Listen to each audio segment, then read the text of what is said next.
Welcome to this video. ஒரு வசனம் கூறுகிறேன். ஏசாயா 42 வசனம் கூறுகிறேன். ஏசாயா 41 அதிகாரம் 11வது வசனம்.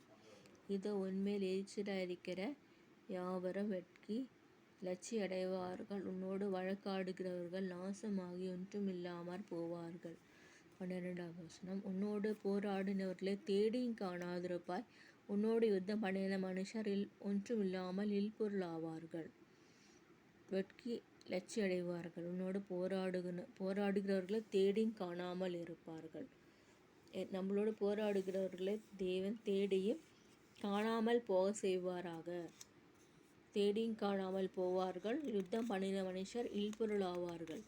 நம்மளோடு யுத்தம் பண்ணுகிற மனிதர்கள் அநேக பேர் யுத்தம் பண்ணுகிறார்கள். அவர்கள் இல்பொருளாவார்கள் என்று ஆண்டவர் திட்டமும் தெளிவுமாக ஏசாயா 41 அதிகாரம் 11-12 வசனத்தில் சொல்றாரு. உன்னோடு போராடினவர்களை தேடி காணாதிருப்பாய்.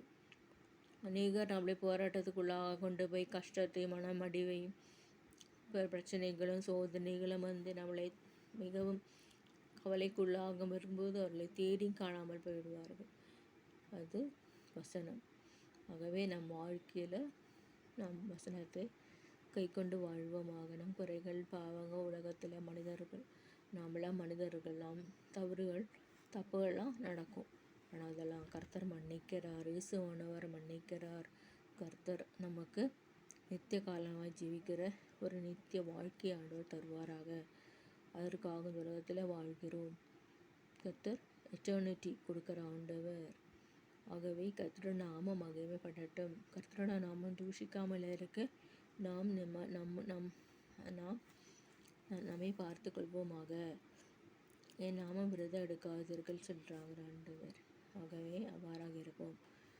யாவரும் வெட்கி லட்சி அடைவார்களோடு வழக்காடுகிறவர்கள் நாசமாகி ஒன்றுமில்லாமல் போவார்கள்.